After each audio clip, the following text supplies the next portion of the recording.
Hey guys, what is up, and I welcome you all to a very special new League of Legends video. So the reworked YORICK has finally been announced. I mean, it's been so long ever since this champion has been not only announced that he's getting a rework, but so long that he's just simply needed one. Overall, his new thematic is very cool. He's still the Gravedigger, he still works around summoning units, but it has been taken to another level. He has abilities that don't really interact with summoning units, so he can kind of fight for himself in a way. And overall, I think his ultimate, which we're going to see very soon, is absolutely fantastic. All in all, he's still a top laner who's going to be probably a pretty strong split pusher, but without any further ado, let's get right into his abilities.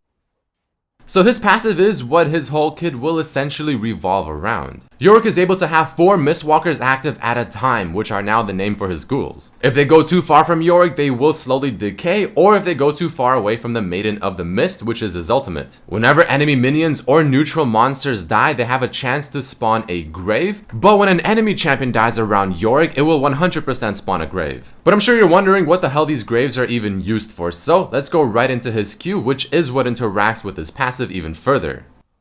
Alright, moving along to YORICK's Q. This is his main ability when it comes to interacting with his passive. First of all, his next basic auto attack will just simply deal bonus damage and also restore a bit of HP. If his Q were to kill a target, it will spawn a grave, and if there are at least 3 nearby graves and YORICK's Q last rites is on cooldown, then he can use the awakening portion of his Q and spawn Mistwakers from all the nearby graves. So this kind of makes it feel like, yeah, he kind of relies on being in a very specific area most of the time, again, to consistently keep spawning graves and to obviously be nearby them to actually use the second part of his Q to summon the ghouls. So very kind of split push oriented.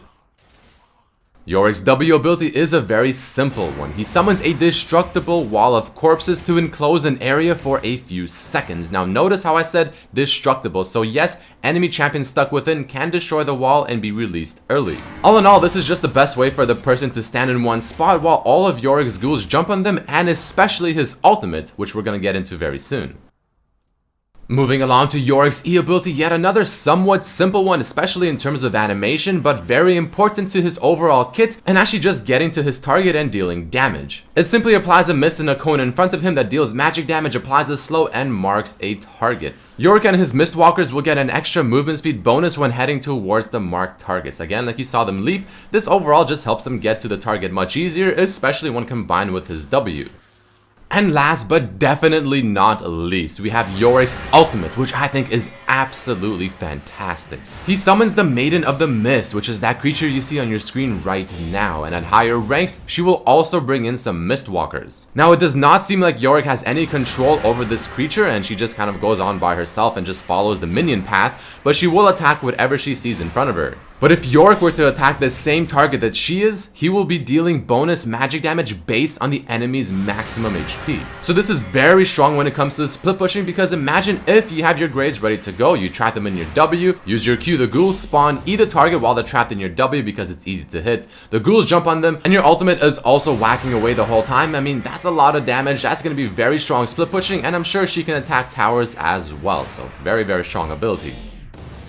But either way, guys, that is about it for this video. I mean, there you have it. The new YORICK has finally been released and announced. We know all of the abilities, they look really cool, at least a lot better than the current YORICK. And I still feel like that ultimate is going to have an insane amount of pressure whenever this guy is split pushing, so obviously being played most likely as a top laner. But either way, guys, that is it for this video. If you did enjoy it and are excited for the YORICK update and the release, hit that like button to show some love. Thank you all so much for watching. I'll have some gameplay up from the PBE very soon, so stay tuned for that. See you soon. Peace.